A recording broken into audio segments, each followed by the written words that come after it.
Allahümme salli ve sellim ve barik ala seyyidina Muhammedin ve ala alihi adede in'amillahi ve iftali. Euzu billahi mineşşeytanirracim. Bismillahirrahmanirrahim.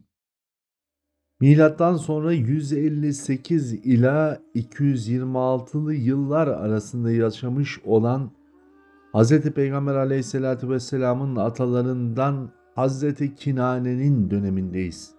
Mekke-i Mükerreme'nin kendisini toparlaması, kendine gelmesiyle beraber Pers İmparatorluğu ile Mekke yönetimi arasında bir ilişki dönemi bu.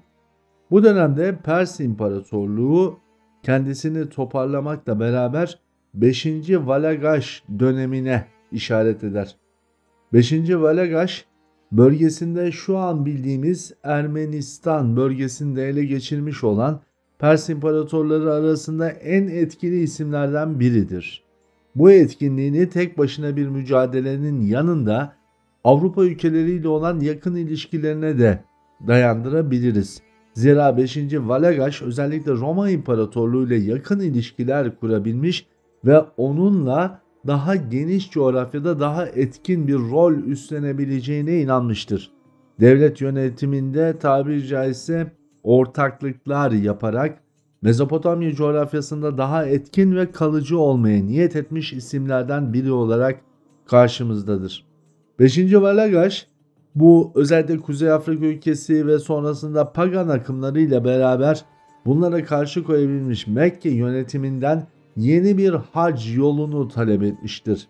Onlara karşı bir mücadeleden çok onları sakinleştirebilecek ya da onlardan gelebilecek olan tepkilere nazaran önce Doğu cephesinde kendisini güvenlik altına almak ister. Batıda ise Roma İmparatorluğu ile yakın kuracağı ilişkiler sebebiyle Anadolu coğrafyasında daha etkili bir kalıcılık arzusundadır. Özellikle yapmak istediği yeni hac yolu Kuzey Irak üzerinden gerçekleştirmek niyetindeydi. Böylelikle Anadolu coğrafyasını etki altına almak istiyordu. İran'da başlayan hac yolunun özellikle Mekke, Medine ve bir kıvrımla Kudüs'e ulaşıyor olması genellikle Bağdat'ın kuzeyinden ve güneyinden gerçekleşirdi. 5. Valagaş ise bu hac yolunun alternatifini biraz daha kuzeye taşımak ve Diyarbakır üzerinden gerçekleştirmek istiyordu. Yönetime en genç yaşta geçmiş olan Hz. Kinane ise rüyasında Peygamber aleyhissalatü vesselam Efendimiz'i görene dek yönetimde yer almak istemeyen isimlerden biriydi. Asli mesleği doktorluktu ki daha sonraki dönemde doktor olmasının karşılığında Mekke'nin Batı ile olan ilişkilerinde önemli bir isim olarak çıkacaktır karşımıza Hz. Kinane. Dolayısıyla o daha çok ilmi çalışmalarla vakitini bu şekliyle harcamaktaydı. Özellikle kuzey ve güney bölgelerine yaptığı seyahatlerde bitki türleri ve farklı tedavi yöntemleri üzerinde çalışmalar yapıyor ve özellikle hastalarla ilgilenmeyi seçiyordu kendisi için. Hac döneminde gelen hastalara bakmak onun için en muteber mesleklerden, en muteber hizmetlerden birisiydi. Amca çocukları ise bu dönemde Mekke yönetiminde daha etkin olmuşlardı. Gördüğü rüyada Resul-i Kibriya aleyhissalatü vesselam halka doktorluk ettiğin gibi halka önderlik etmelisin demişti. Bu iz ve hareketle amca çocuklarına yönetimi yeniden eline vermelerini söylemişti. Bu dönemde amca çocukları arasında ciddi çekişmeler görmüyoruz. Söylemler, söylentiler insani olarak her devirde var elbette. Ama Hz. Kinane'nin bu talebine hayır diyebilecek olan yok. Zira onun üzerinde de Nur-u Muhammedi var. Ataları onun her zaman yönetimde olması gerektiğine dair büyük izler bırakmıştır Mekke'de. 18 yaşına kadar amcası Huzeyme'nin kardeşi Himame yönetimi sağlamıştı. Görülen bu rüyayı anlatmasıyla beraberse amcası yönetimi Hazreti Kinane'ye bırakmıştı ve Mekkeliler bu durumdan oldukça memnun olmuşlardı. Zira Peygamber aleyhissalatü vesselamın atalarının üzerindeki bereket Mekkeliler tarafından oldukça iyi bilinmekte. Onlar başa geçtiklerinde Mekke'nin daha düzenli ve daha müreffeh bir hayata döndüğünü çok daha net görmekteydiler. Döndük yeniden 5. Valagaş'a. Anadolu'da yeniden bu kalıcı dönemi oluşturabilmek için Roma'nın desteğine ihtiyacı olan 5. Valagaş, Kinane ile Roma anlaşma yolunu açık tutabilmek için kabul edilmiş bir süreci hazırlamıştı. Zira Hz. Kinane'den bu yeni hac yolunu talep eden 5. Valagaş, Roma'da yapacağı anlaşma Kinane Hazretleri tarafından öğrenilince bu açık bir şekilde kabul edilir pozisyonda bırakıldı. Yani Hz. Kinane bu devir için İran'ın Pers hükümdarlığı olarak Roma ile anlaşma yapıp bu yeni hac yoluna da açık bırakmasını sağlamıştı. Bu aslında Hz. Kinane'nin önemli stratejilerinden biriydi. Bir zaman boyunca Pers hükümdarlığının Roma ile yapacağı anlaşmanın kalıcı olamayacağını çok iyi biliyordu.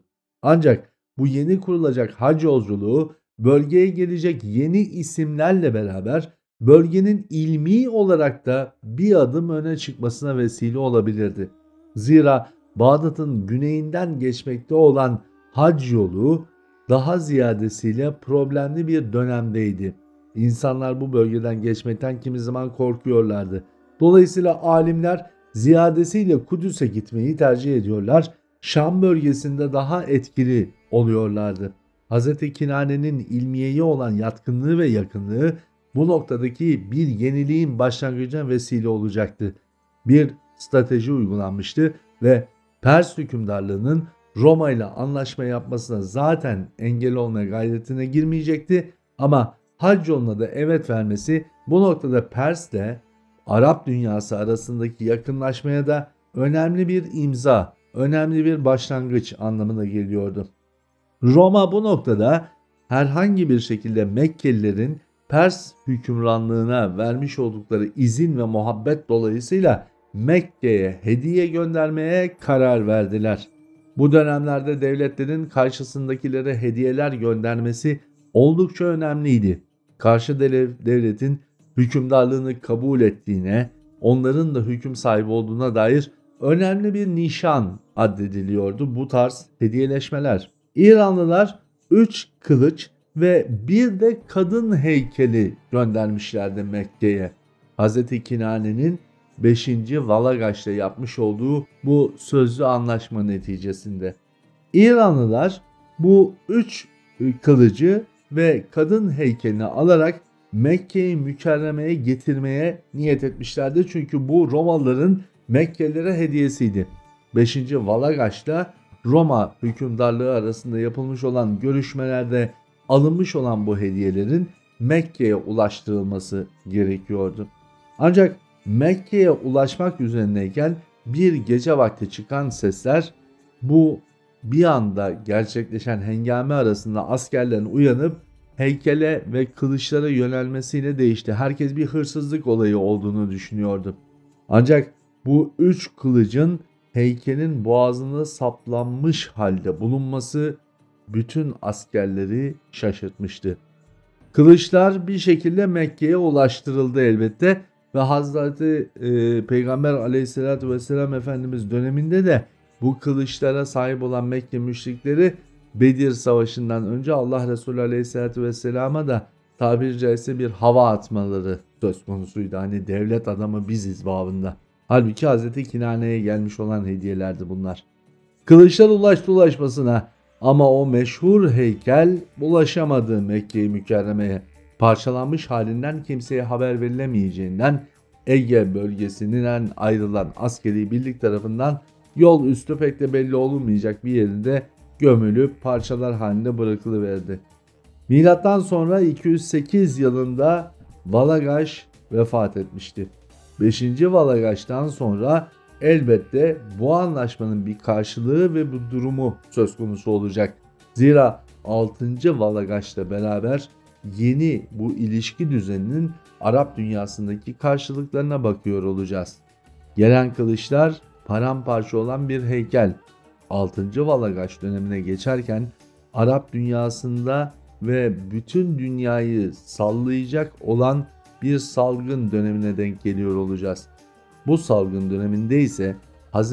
Kinane'nin yapmış olduğu anlaşmanın ehemmiyeti ne derece stratejik onu göreceğiz. Kalın sağlıcakla.